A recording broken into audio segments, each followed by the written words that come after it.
Croatian presidency stuff. For sure. I'm looking for the Western Balkans. You know, Slovenia is just approaching. So. I haven't seen ISO stuff. Yeah, I mean, I'm not commenting that. It's one of those book duties.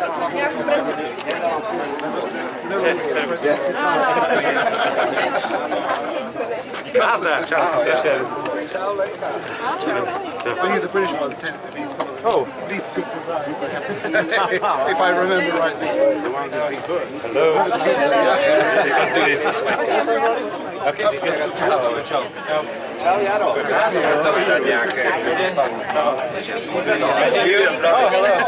Thank you, Bruno.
May I have your attention, please?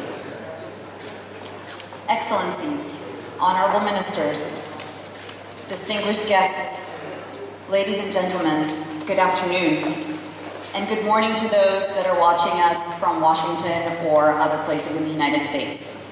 My name is Nadezhda Muzikina. I'm the Deputy Regional Director for Central and Eastern Europe at the National Democratic Institute, and it gives me great pleasure to welcome you to the official opening of the headquarters of the European Democracy Youth Network, or EDY, here in Bratislava, Slovakia.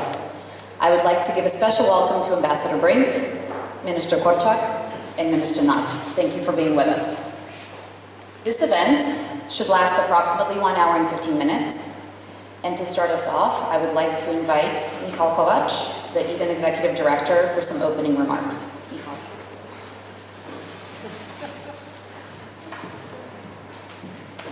Thank you, Nadia.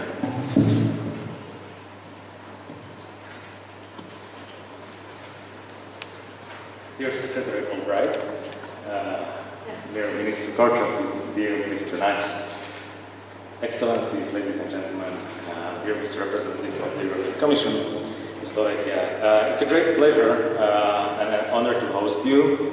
And thank you for joining us on this special occasion. Today, we will celebrate the transformation, the physical transformation of a project into an organization. European Democracy Youth Network, EDY, was founded in 2018 through a very unique cooperation between the National Democratic Institute and the International Republican Institute, with the help of the United States Agency for International Development. We support young people, young civic and political activists, leaders and journalists as well, age 18 to 32, in 23 countries who share the experience of the totalitarian regimes. We support people across the political spectrum. We support those who refrain from the policies of hate and division, because we truly believe that one day they can become instrumental in the futures of their nations, of their countries. And in Europe, as well. I had a friend one day in a world-leading international consulting agency, and he told me about a very interesting research of theirs. They were researching what distinguishes the successful from the unsuccessful in terms of leaders, CEOs, and also politicians. So they were searching for the holy grail, for the secret formula, and basically they found something. First they found something that all of these people who were in the end of their careers successful reported they were lucky in one time in their, throughout their history. We can't do much about that. But they also reported a significant, statistically significant group reported that they got help in a crucial point of their careers. And this is what changed the trajectory of their lives. And this is where Eden comes in. So we really believe that like every single individual, young individual who wants to be active in the public lives deserves help when defending the freedoms that the generation of his or her parents struggled for. And we are not blind. We know that democracy is under pressure, and unfortunately, we know that democracy is able to destroy itself. When the system doesn't work for many, when the problems of ordinary people don't get addressed, when the public space is full of hate and empty phrases, then the so-called alternatives, the simple alternatives, are gaining popularity. And we should never forget that Hitler came to power through normal standard democratic process and destroyed it right in the aftermath. We are not desperate. There are people who want to make democracy work, and we want to support those. So we selected like 4 criteria for commitments that we expect from our members. First, they commit to refrain from hate speech as the tool. We want to support those who commit to defend fundamental human rights and freedoms. We want to support those who commit to cooperation throughout the spectrum, political, ideological, ethnical. And we want to support those who seek to develop themselves as human beings, their character, their knowledge, their skills, that they can apply later on for the betterment of their communities. And we offer 3 things. We offer world-class education, because yes, actually, you can fight the hate in education. We offer them resources for their projects that they develop together with people who are different, who have different backgrounds. Because yes, fortunately or unfortunately, I don't know, there are enough problems that unite us. Be it the lack of opportunities for young people in this region, be it the environmental challenge, or just the simple injustice and inequality that people are facing in their daily lives. And the third thing that I think is the most important are the connections. We connect them to mentors, to stakeholders, to their peers in Europe, in the US and above and beyond, because in the end of the day, friends is what matters the most. Having that said, today more than 220 people benefit from this deal. We hope to help them grow in terms of their careers, positions of responsibility they're getting into, but also as human beings. So we want to help them become open-minded human beings who can empathize with people who are different, who can cooperate. Many will call what we do something unnatural, because by incentivizing the cooperation through the ideological spectrum and like steering the attention towards real problems, we actually believe that we can soften the edges and we can counter polarization in the public life among future leaders. And this is cautiously going against what became standard in politics, what became standard in public discourse, in the political marketing. So basically we want to counter the political securing the core, the confirmation bias, and the polarization, as I already said. Before I conclude, I just would like to thank 3 amazing people who just recently accepted our invitation to join our board: Brock Meerman, Tammy Longaberger, and Rai Barta, who unfortunately cannot be with us today, but hopefully he is watching us, as he promised. it's a great honor because we are a young organization, but these individuals were kind enough actually to join us with their experience, with their profiles, and they promised to be really a hands-on board that will help us not only with the profile but also with their energy. Okay, let me conclude by saying the following. EDY is an idea. EDY is an idea that the next generation can do better. But every idea is only as strong as the people who believe in it. And when I take a look at our members, at our leadership council and the ambassadors, I see strong people. I see people who sacrificed a lot. Some of them lost their families, or some of them were jailed because what they believed is natural, freedom. Not many are necessarily popular among their peers, because politics is not popular, let's face it. But they still refuse to look the other way when democracy is under pressure, when the future of our country is under pressure. But I'm also very, very glad to see many of you, our guests. I see many strong people among you who live the public life despite the more comfortable options. So you chose a difficult path because you believe it's the right one, because you want to contribute to your societies. And let me just ask you to join us in celebrating this moment, and we turn to you in our search for partners, for supporters, for mentors and friends.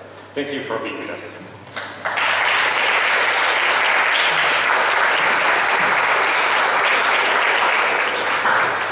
Thank you, Michal, for those remarks. I would like to now turn your attention to the screen over here.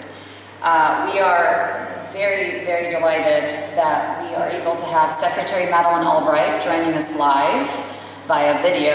Unfortunately, she also could not be with us, but this group is lucky to have met her already once before, 2 years ago, which was the last big event that we actually held as a network. So this is a nice transition to our first in-person activity as we restart in the sort of post-COVID world. So Secretary Albright, the floor is now yours. Thank you. Well, good afternoon, and thank you, Nadezhda, for your welcome. And I'm honored to join this ceremony, and I truly do wish I could be there in person to celebrate this milestone with all of you. And I want to thank Minister Korchak for his friendship and for his tireless work to advance the cause of democracy. I also want to thank Margot Ellis from USAID and Ambassador Bridget Brink for representing the United States government at this ceremony today. The European Democracy Youth Network would not exist without the support of USAID, and it's a testament to the generosity of the American people and to the strong enthusiasm which exists across party lines for democracy assistance programs. The National Democratic Institute was proud to launch EDY in partnership with our friends at the International Republican Institute back in 2018. And in 2019, I was honored to travel to Berlin to participate in the program's second member conference. And it really was a remarkable event which coincided with the 30th anniversary of the fall of the Berlin Wall. And it was also, frankly, one of the last foreign trips I was able to take before the pandemic grounded me. In the past 18 months have been really harrowing for everybody, but I think I speak for everyone that we are now on the path to recovery and that we will soon return not simply to normalcy, but to renewed sense of optimism about freedom and justice worldwide. In that spirit, I want to offer my congratulations to EDY on the establishment of its headquarters in Bratislava, a city I know well and admire and love.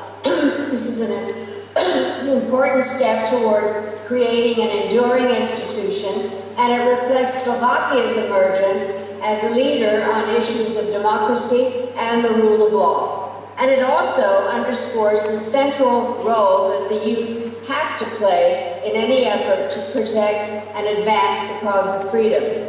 Of course, much of this is simply common sense, and in many countries where EDY operates, youth do make up half of the population, and without their engagement, there can be no democracy, no prosperity, and no real sustainable progress. Moreover, youth are among those most deeply affected by the economic devastation caused by the virus, by the catastrophic consequences of climate change, and by the corrosive effects of corruption. And they are also the group that is best poised to actually address these challenges because they are attuned to the potential of new technology and other innovative solutions. I've been speaking for a long time about the need for organizations and countries that support democracy, that they focus more on harnessing this opportunity by creating political and civic space for young people. The EDY is one of the truly outstanding models we can draw upon, and I do hope that more European countries will step forward to support its growth and invest in its success.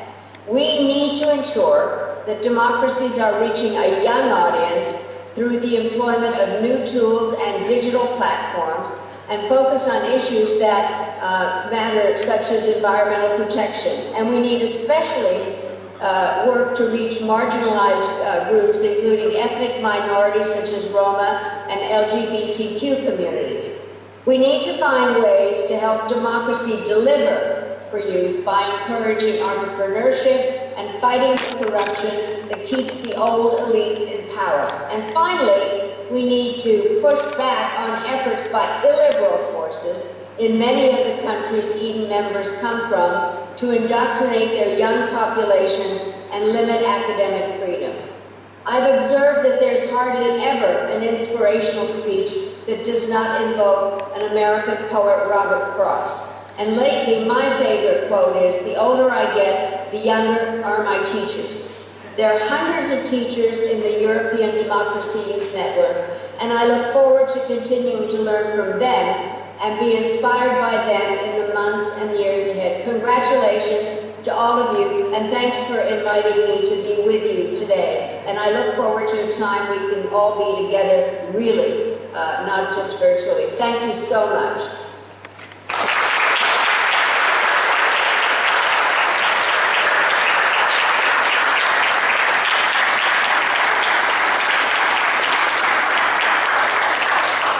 Thank you so much for your words, Secretary Albright. It's always a pleasure to have you join us, even in this scenario. And now I would like to invite Minister Korczak to say a few words. On behalf of EDY, I just wanted to thank you for your support, and we're looking forward to our continued cooperation. Thank you. Good afternoon, distinguished guests, ladies and gentlemen. Madam Secretary, that happens. Anyway, Madam Secretary, you're there. You wanted to leave, but I want to keep you with us for a minute. You will not regret that. Madam Ambassador, Assistant Secretary, Mr. Ambassador, Mr. Kovac, it's a great pleasure indeed for me to be here with you tonight. And before I share my notes that I wanted to share with you when opening EDY, let me say something on a personal note, which is my pleasure to see you, although remotely. Should I turn in that camera? Or you should see my back now, or how is it? Is it all right like that? Over there. How glad I am to see you, although remotely, Madam Secretary, for many reasons. The first one is that I'm so proud that I could develop a close and good relationship with you personally. When I was ambassador in the US, I will never forget the moment when you received me several times in your office in Washington, D.C. and downtown. I remember the first meeting. She started, of course, "Dobrý deň, vítajte pán veľvyslanec." This is always how she greets me.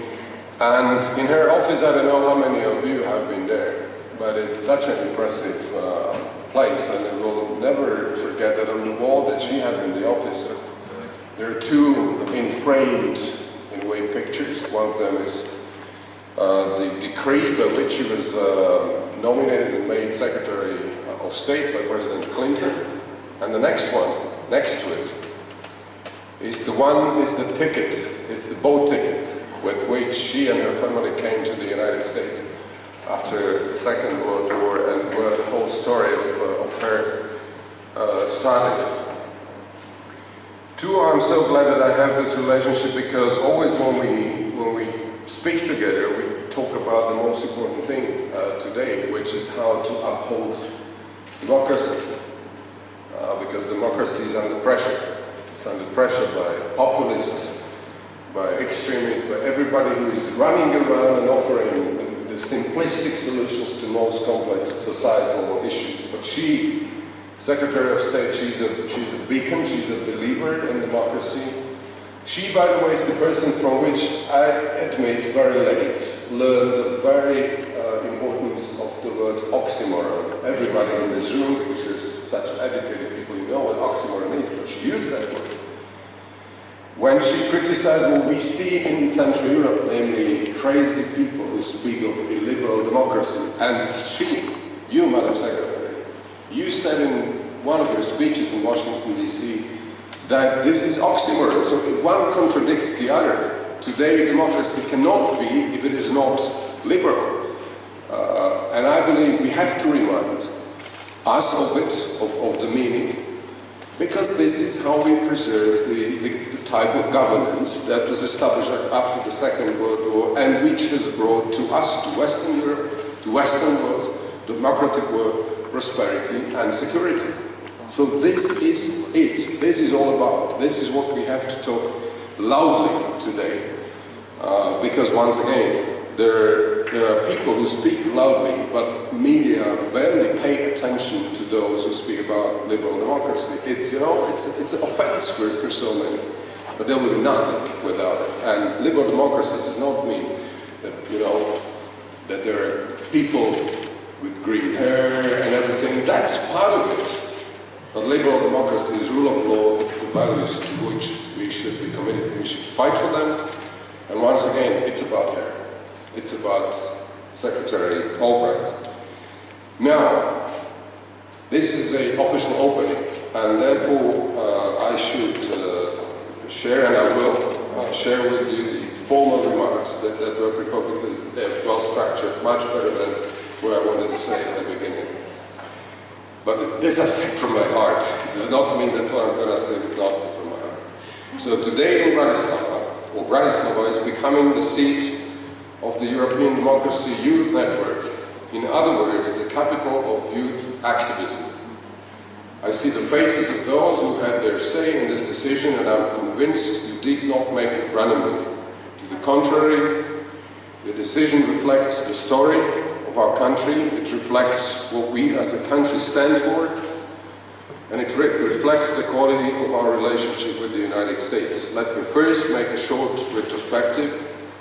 In November 1989, we as citizens expressed our discontent with the communist government and desire for a more just society by peacefully gathering in the cities across our country.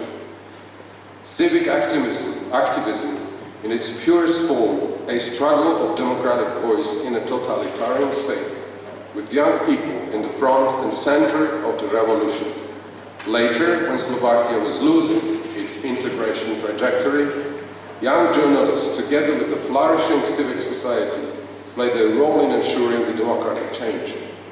Only recently, after a young journalist, Jan Kuciak, and his fiancée were murdered, the people again rejected to tolerate the state of our society through protests, activism, and eventually elections. Same as 3 decades ago, young people served as advocates, organizers, and role models. The story of Slovakia is one of a struggle for justice, for integration, for decency. The struggle would have been lost without young people demanding the change. Fortunately, Slovakia is a country where young people have had their say in public affairs, and Bratislava is therefore naturally becoming a hub for civic activism in a broader region. Second, your decision to come to Bratislava is welcome and supported by the Slovak government, because we believe in the same values and principles you want to promote. Today, Slovakia is undergoing a major justice reform. Law enforcement agencies investigate corruption at all levels, and transparency laws and measures are allowing journalists and activists to effectively control public spending. While we are recognizing and coping with challenges at home, it is important for me as a foreign minister that my country is actively engaged abroad. Slovakia supports reform and integration process in our broader European neighborhood. We are advocates for shared values and principles globally and call out actions around the world. I believe that the establishment of the seat of the European Democracy Youth Network will allow us to work closely together on supporting civic activism and democracy in the broader region. Third, this event represents another important milestone in the Slovak-American relations. It reflects the level of our cooperation, closeness of our worldviews, and trust we have in each other. Making Bratislava the seat of this network is a recognition of our partnership, but also an investment into it with certain responsibility. I'm confident we, as two like-minded nations, we grasp this opportunity to the benefit of our bilateral relations and the whole region. In this respect, I want to appreciate the cooperation we already have in the area of development assistance. In the past several years, the Ministry has been working together with the US Department of State and the US Agency for International Development on a dozen joint projects worth more than €2.5 million. We have been engaged in countries like Ukraine, Moldova, and North Macedonia to support their reforms and modernization processes. Again, this project would not have been possible without the engagement of non-governmental organizations, civil society groups and activists in the field. I wish that the network of the European Democracy Youth Network in Bratislava would support these important people and create new opportunities for us to work together. Let me conclude with a thank to all those who supported and made this project work. I see the establishment of it in Bratislava as an achievement for Slovakia, achievement for the region, and achievement for the transatlantic relations. But first and foremost, it is an achievement of the people who made it happen. I also want to encourage the new generation of young people to demand and use their rights, because that is the only way to preserve democracy, to preserve what previous generations of young people fought for. I'm confident you will find enough support for active citizenship in Bratislava and within this network. May this day become the inauguration of the European Democracy Youth Network and of Bratislava as the capital of youth activism. Thank you for your attention.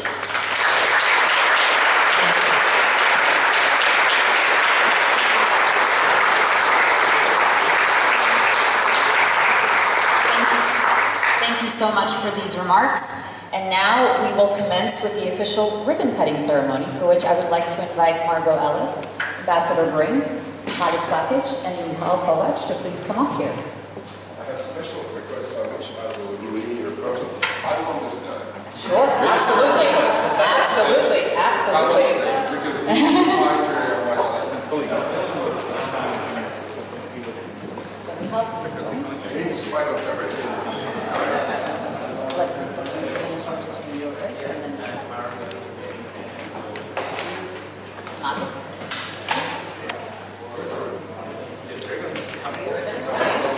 I promise it's coming. While we're waiting, I would like to note one thing about this ribbon. It's not just any ribbon. It is actually filled with seeds. These seeds represent the planting of the roots of the EDY network here in Bratislava, which will bear fruit in a couple of years as EDY becomes a self-sustaining network.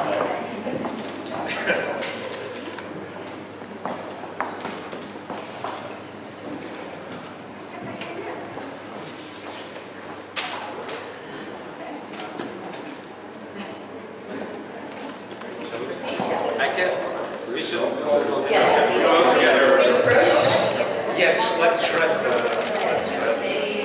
On the count of 3. 1, 2, 3.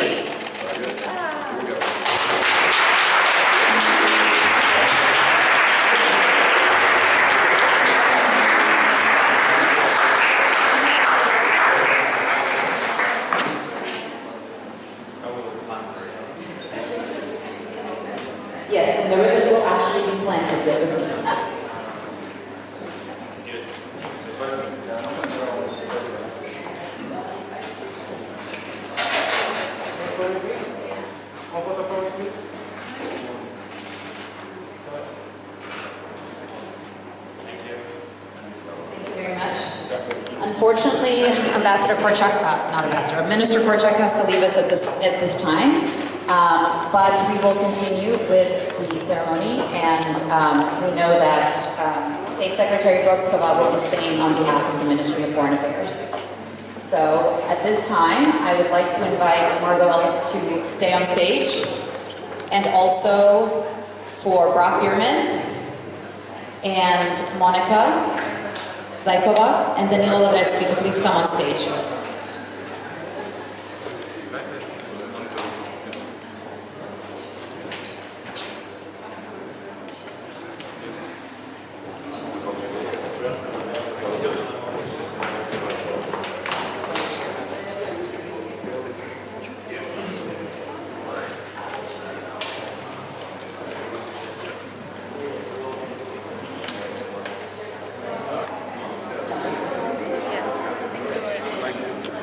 Thank you, Mario. I will turn it over to you. Thank you so much. All right. And all the other distinguished guests in the room.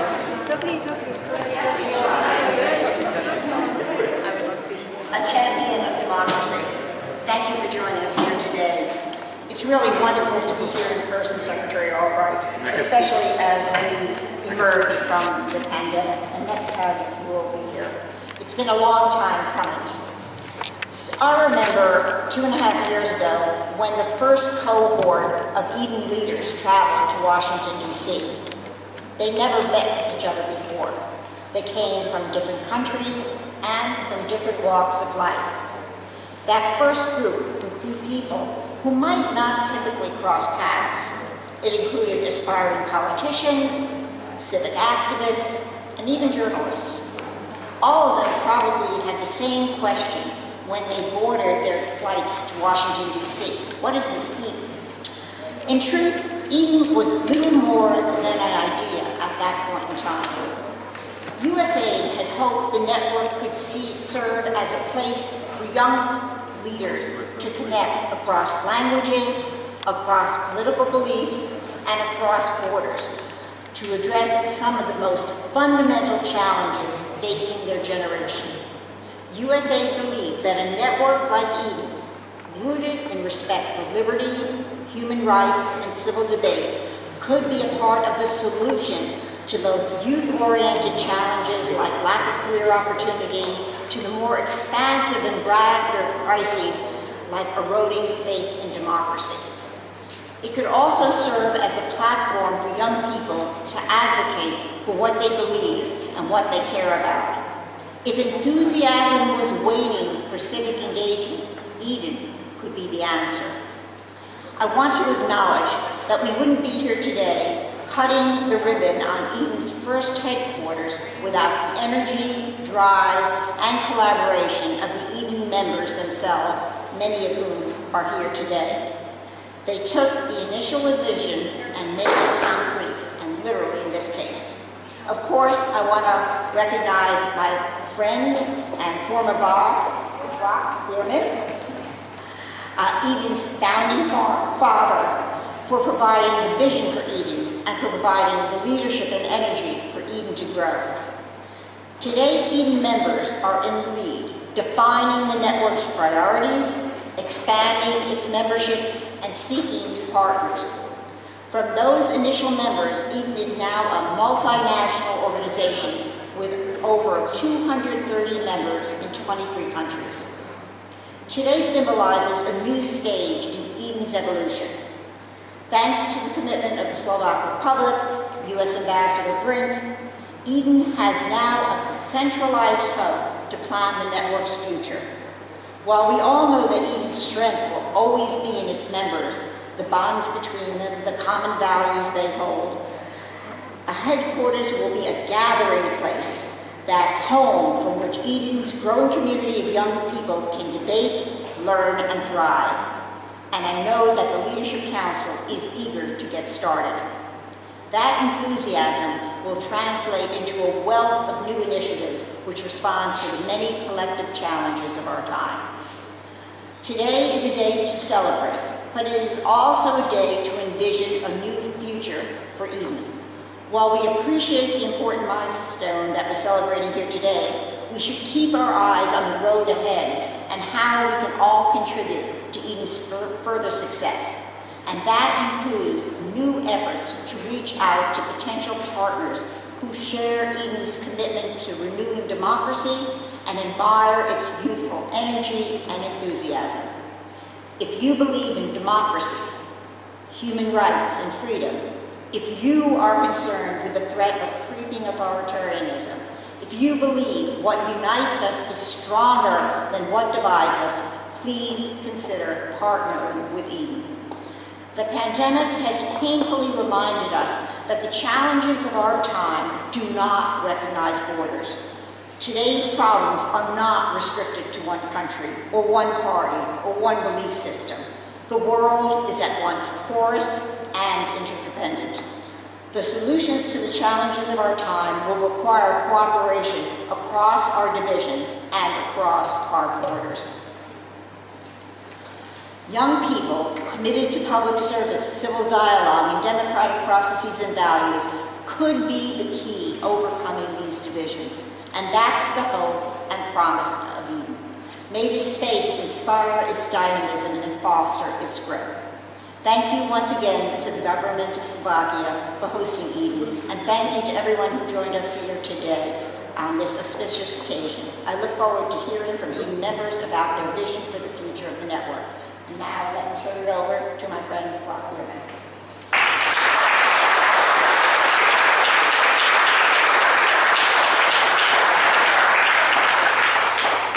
Thanks, Margot, and I'll just keep my remarks very short. First off, let me just say that it was a privilege to be the assistant.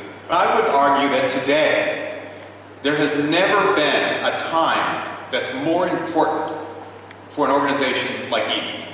We need to help young people come together to lead not just Europe and Eurasia, but the world to the next level of democracy in what is, I think, a very polarized world. Not just in the United States, but all over the world. We are very polarized. And over the last year and a half, we've been very isolated. So you add those two components together, and I think what you have is a potential crisis. And right now, we need these young people, these young leaders. They're exceptional. And we will do whatever we can to help you be successful. Look, my old boss used to say, democracy is messy. Yes. Democracy is messy, and we're never going to agree on everything. But it's not dirty. Democracy is not dirty. It's messy. There's a difference. We can find common ground on the issues that we all agree on, like these, and even find common ground on the issues that we don't agree on. And that's why this organization is so important and so critical to our efforts. Thank you, and I'm looking forward to moderating a short panel with the Madam Secretary. I just want to take this opportunity to thank you, not just for your support of Eden, but for your support of bringing people together, for your efforts to push back on polarization, to actually bring people together and stop the hate. You talked about it earlier, McKay. We live in a world that there's too much hate. We need to bring people together, and there's never been a more important time that people from different parts or different sides of the aisle come together to solve some of the world's most important and critical problems. So, Secretary, Madam Secretary, thank you very much for your support, and I'm looking forward to hearing your thoughts. Let me just start out with the first question, actually, and then I'll take a seat. But tell me what you think is, one, why is Eden so important at this crucial junction, and how do you think it can advance democracy and our transatlantic ties?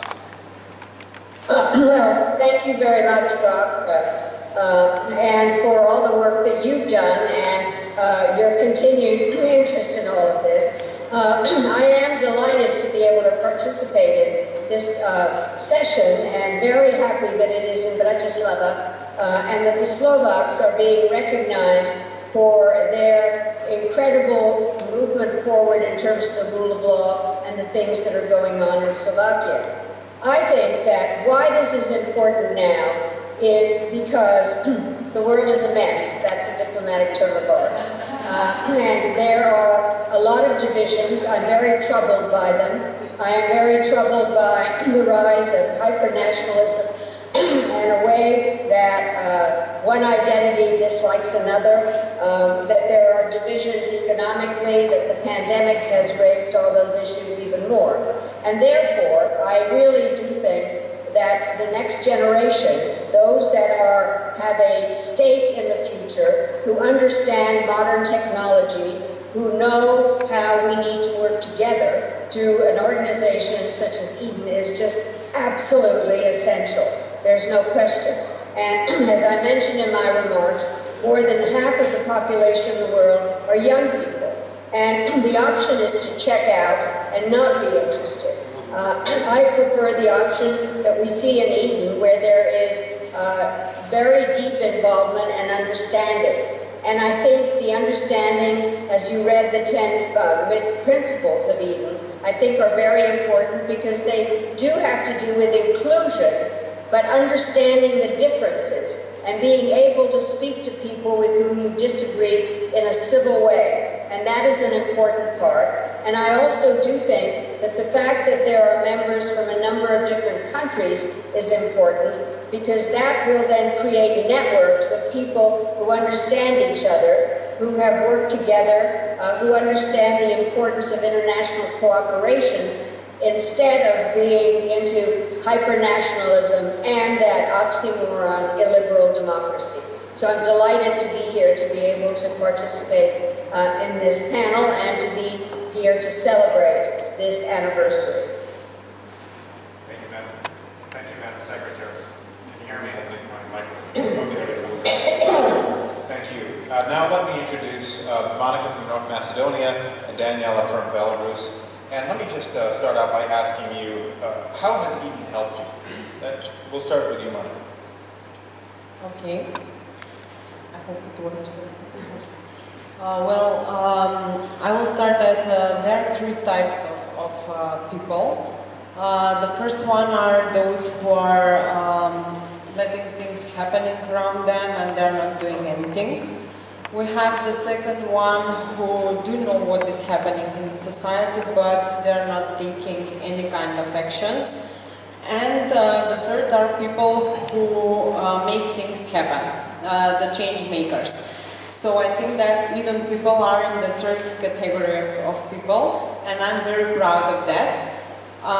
The main reason why I actually entered EDY was that I saw that people in it were very enthusiastic and were not just going to let things happen in their countries, but without doing something about it.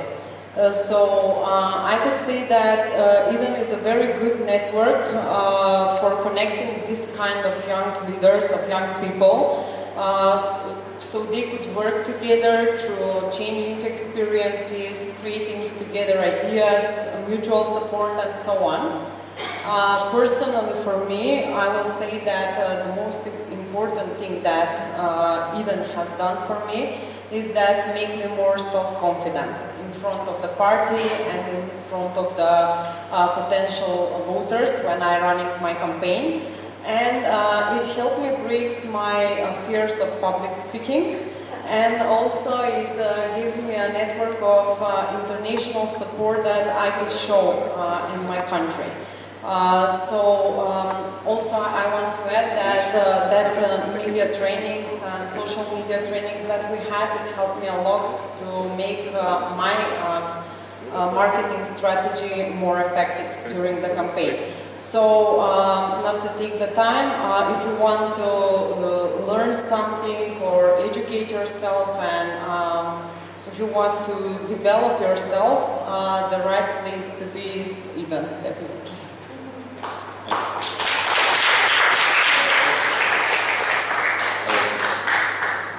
You know, I came from a country where such words as democracy, freedom of speech, or rule of law, not just an empty words. In Belarus, it's like a red rag for a bull, and sometimes it gets me feel depressed. And like literally half an hour ago, I was chatting with my colleagues about how things are bad, about how everything we do is wrong, and etc. Because from time to time, these thoughts came to our minds when we see no effect of our actions.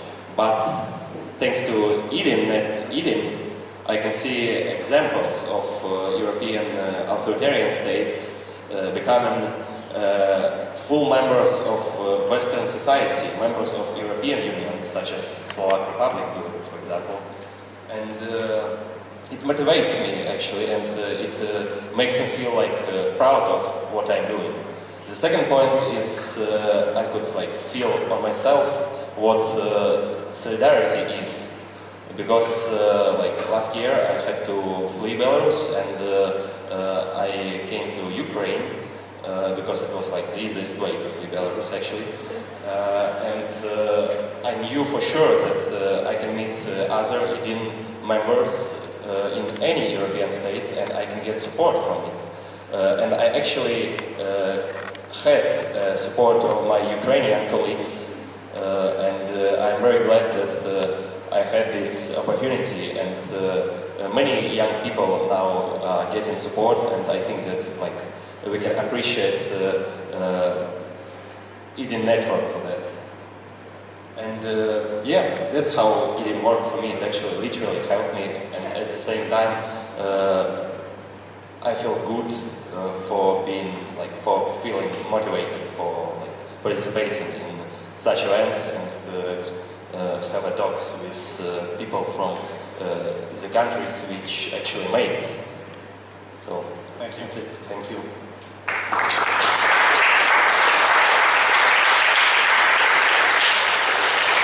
I'd like to go back to Madam Secretary. You talked a little bit earlier about why EDY is so important, but tell us what you think EDY needs to do to stay relevant, and then also, how do you envision success in the organization?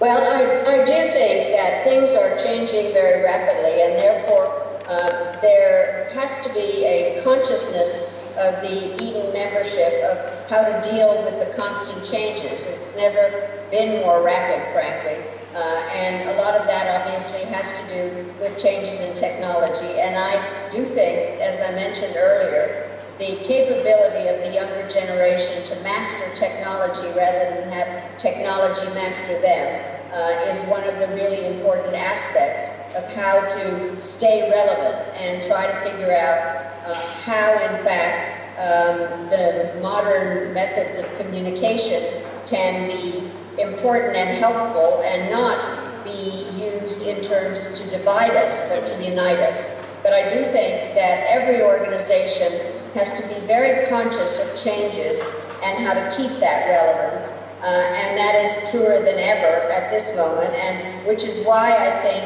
a group of young people are totally suited to be able to deal with some of the issues of the divisions, of problems where democracy is threatened by those who want to destroy it, and then where information can be used negatively rather than positively.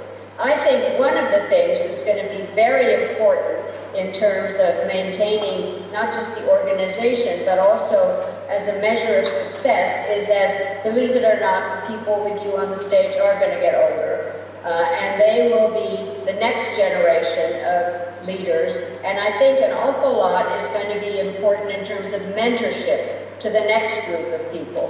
An understanding that the next group of young people will treasure the kind of advice that this group has.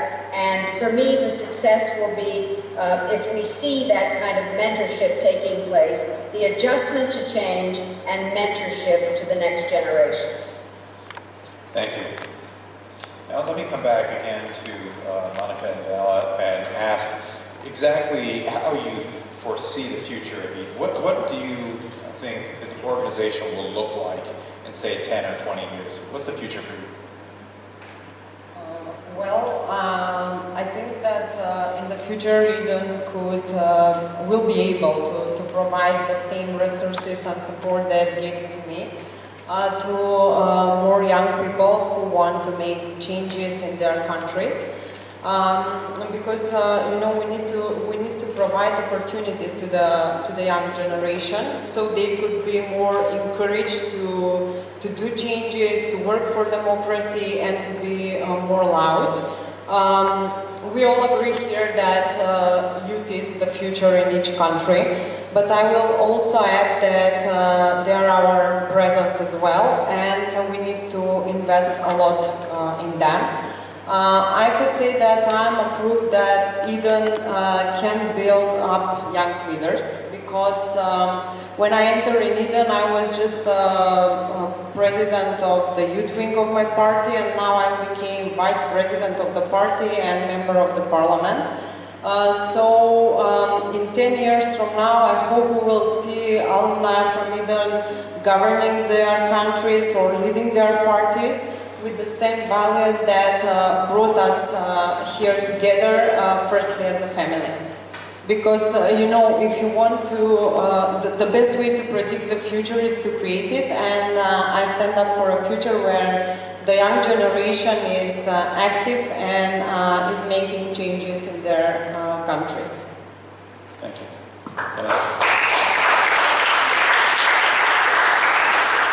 So, yeah, it's really hard to prognose the future, but I hope that in 10 years we will see a lot of progressive, innovative and just actors who were or who are the EDY members.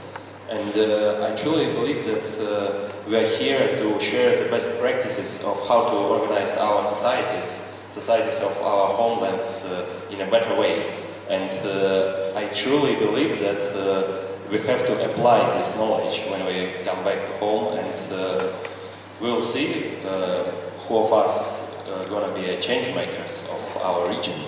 And I believe that EDY members, like current EDY members and future EDY members, must inspire future generations when we get older, future generations for being change makers, because like time could be changed in the period, and I believe that we should also think about like future generations of young politicians and civil activists.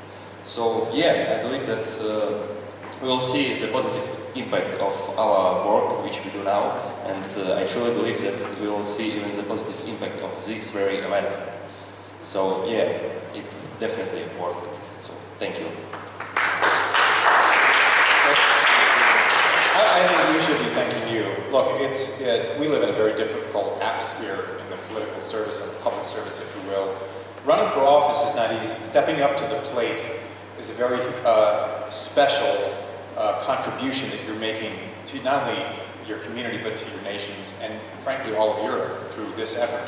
And so I just want to take the opportunity to thank both of you for making a difference, and all of the EDY members that are here in audience and watching us on Facebook Live. Keep up the effort. You've done a fabulous job. And frankly, as Margot had mentioned earlier, in 2.5 years, what you've done is incredible in such a short period of time. It's light speed, comparatively speaking. When, you know, I know, Madam Secretary, you've dealt with government a lot longer than I have. 2.5 years to get from concept to a ribbon cutting is pretty special.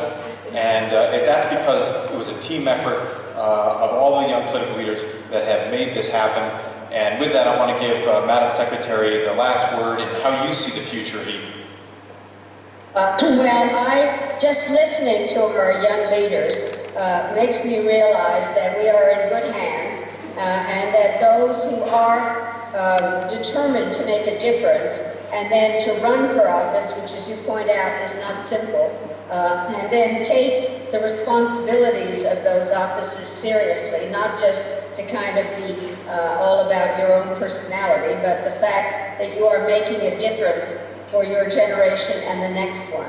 And I really do think my message is keep at it, keep working with each other, and I think what is so important and this is not easy, is to talk to people with whom you disagree in order to understand where they're coming from and not just yell at each other, but really try to understand what are the various issues. And the way that I listen to all of you and the things that I know about the organization is that it is truly headed in the right direction with young people who are dedicated to the mission statement of inclusivity, of understanding the value system, that the rule of law is important, that public organization that responds to the people, civil society is important. And so I admire you, and I look forward to continuing to follow your success and that of EDY and the spread of the message that we need to understand the changes in our society, and young people need to be the guiding force. As one of you mentioned, you have to invent the future. So I'm with you totally to the extent that I can be helpful. Thank you very, very much for your kindness and hospitality.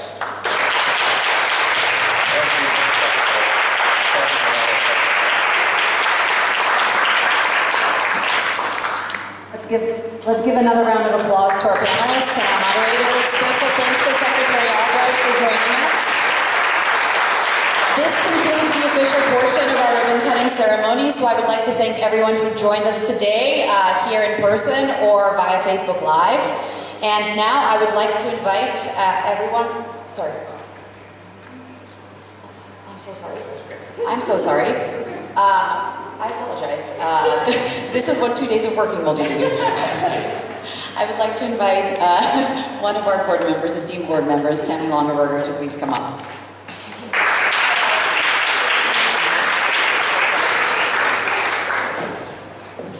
Well, I will be brief, Nadia.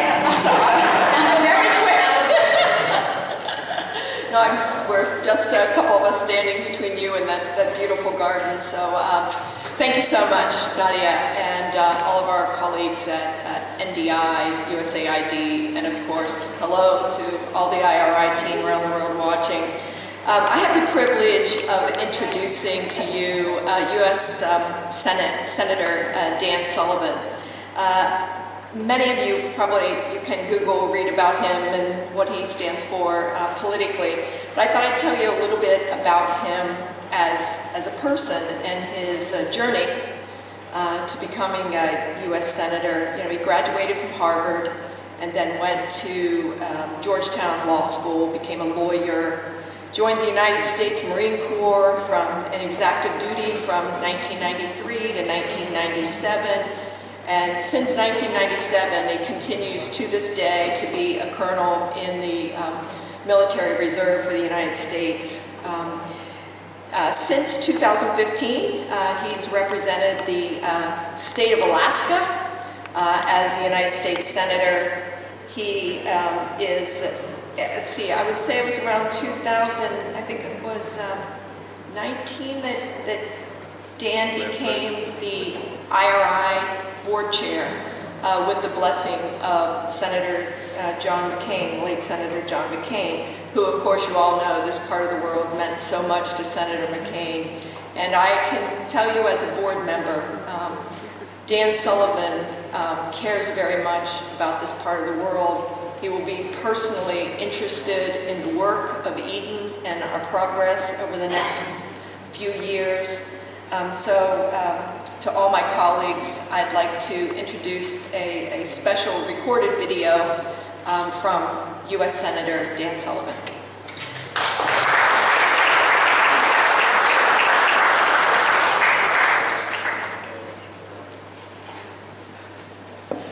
Good afternoon, everybody. I'm U.S. Senator Dan Sullivan, Chairman of the Board of the International Republican Institute, which I'm honored to represent as we gather to mark an important milestone for the European Democracy Youth Network. So let me start by thanking the guests and supporters of the network gathered here today. We have some great guests.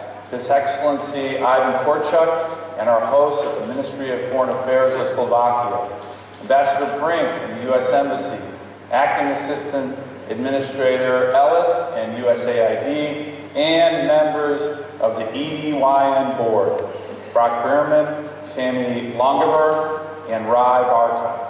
And of course, Secretary Albright, my good friend and partner, and our partners at the National Democratic Institute.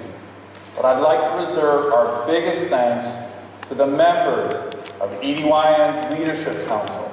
Since 2018, this group has seen EDYN grow from the original 10 members to 230 members from 22 countries. That is incredible.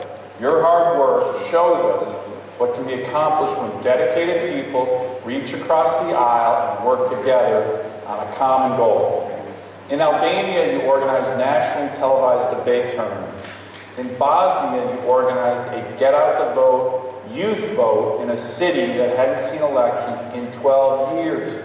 In Moldova, you created online civic education classes for over 10,000 people ahead of local elections. These are just a few examples that show your commitment to advancing and sustaining democratic values, a commitment you take seriously, and one that IRI and our colleagues at NDI and USAID are proud to support. As we've seen just the past year, that commitment will be tested. Across Europe, young people who demand transparent and accountable governments have found no shortage of adversaries. The COVID-19 pandemic itself has put new pressure on governments to balance public health needs with their constituents' economic well-being and liberty. The world's democracies have navigated these challenges while still being held accountable to their citizens, something the world's authoritarians have done away with. In the Western Balkans, we've seen the corrosive effect of the Chinese Communist Party on democratic institutions. Through a dangerous combination of predatory investment and the export of surveillance technology, the CCP is working hard to undercut any progress toward democracy. In fact, they're doing that all over the world. And in Belarus, where Lukashenko once again stole the presidential election, young people met the regime's language of violence with the language of democracy, protesting peacefully in the face of unspeakable repression. But as we've seen with the recent state-sponsored hijacking of a passenger flight, the bravery of the citizens alone is not enough to deter Lukashenko and his supporters in the Kremlin from gross violations of international law. As the leaders of tomorrow, you have a responsibility to meet these challenges and the challenges we haven't even anticipated yet. But the responsibility is yours, not yours alone. Know that you will always have the support of committed partners in the United States who share your vision for a Europe that is whole, free, and at peace. So once again, IRI and our partners at NDI and USAID are proud to stand with EDYN and walk alongside each of you as this network continues to grow into an enduring, independent advocate for Europe's democracy.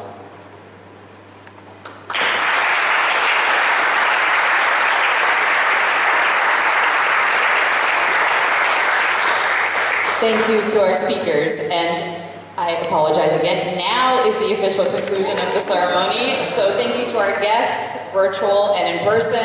Thank you to our panelists. Thank you to the support of everyone who helped put this together. We're grateful for this each and every day, and I hope that you will continue supporting us as Eden grows from this one ribbon cutting ceremony into a large national and international network of leaders. Thank you.